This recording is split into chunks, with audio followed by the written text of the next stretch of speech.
Hello, Christopher, and anybody who's looking.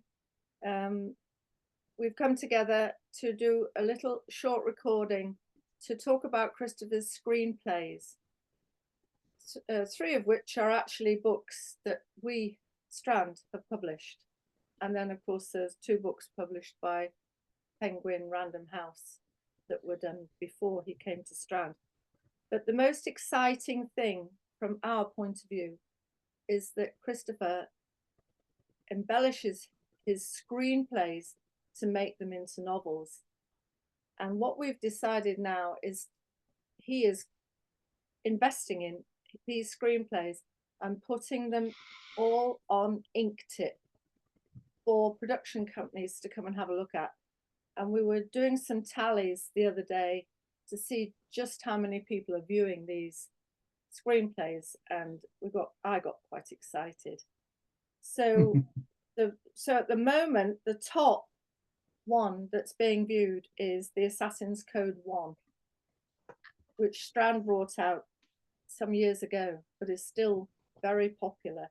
And it's the first of the trilogy, followed by Motherland, which you're working on at the moment to bring out as a book, and Blown. But the next one in the list is Beneath the Poppy Fields. Quite a substantial amount of viewings from production companies for Beneath the Poppy Fields. So which one should we talk about first, Christopher? Well, we can talk about the winner at the moment because we're running we get a tally on who's looking at what. Yeah. And the winner up to now, the one who's being looked at most by the production companies who look to InkTip for screenplays, well, is the Assassin's Code 1. Assassin's Code. The Assassin's Code 1. Yes. That book. Right, that's the Assassin's Code 1, which is the screenplay. And it's, with regards to it being the screenplay is, if you like, easy to do or easier to do than writing the book. Because it's easy. Some people would say it's actually quite a discipline to be a screenwriter. Well, I've got screenplays for all of my books. And there are 8 of them. Okay, let's move on to Motherland, which also people are looking at, because that's the second in the trilogy, isn't it? That's right. The trilogy is the story of Arrowsmith. And a lot of people know Arrowsmith now because of the book. And of course, I expect Motherland to go down the same road once you publish it. And after that, we've got Blown, which is the same again. It's Arrowsmith again. And it's like a series of spy, if you like, assassin, action. And he does a lot of legwork. He goes all around the world doing all kinds of things, but it's not exactly in the same vein as 007, and a bit more like Jason Bourne, if you like. Excuse me, when you were interviewed by Andy Bungay, you actually said you considered killing him off.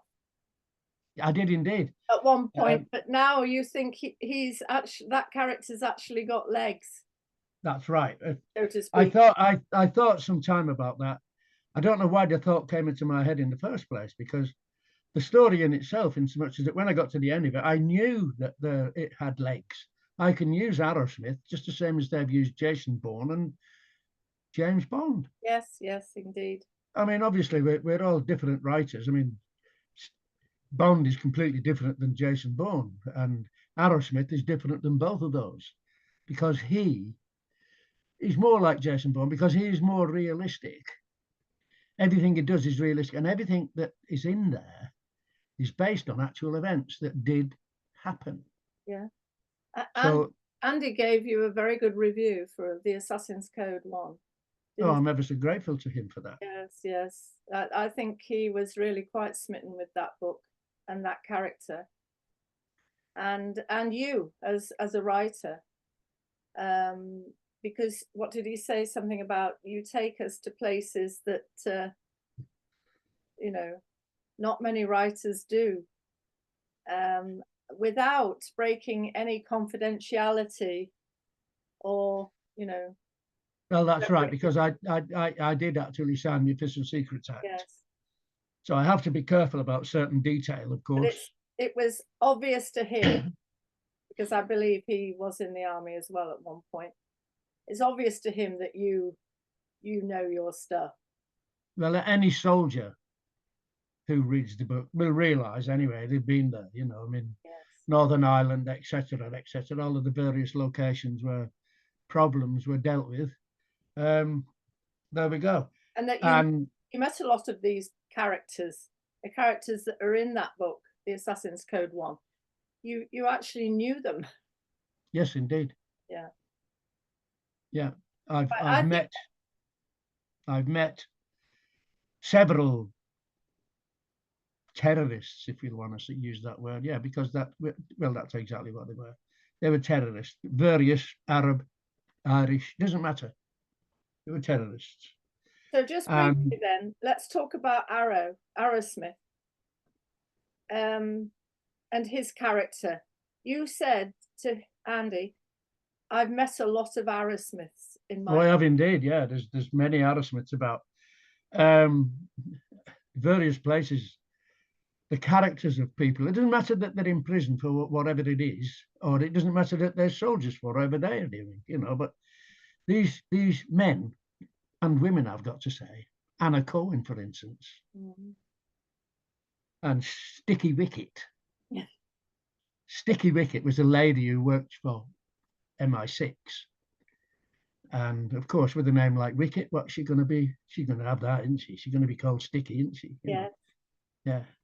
And Kate Mulcahy, these people were, well, they were part of the establishment, for want of a better word.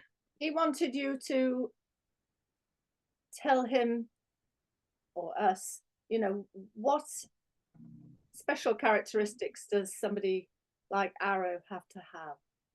What he has to have is there are, okay, when you're in, it's not good to say dilemmas, but the thing is, to be of that ilk, you have to be fairly quick, very quick with decisions. Yeah. And bear the brunt of whatever comes afterwards. You've got to have that, and you've got to have rhino skin. You know, you've got to be able to fend off everything, all the abuse that comes at you, and one thing and the rest of it.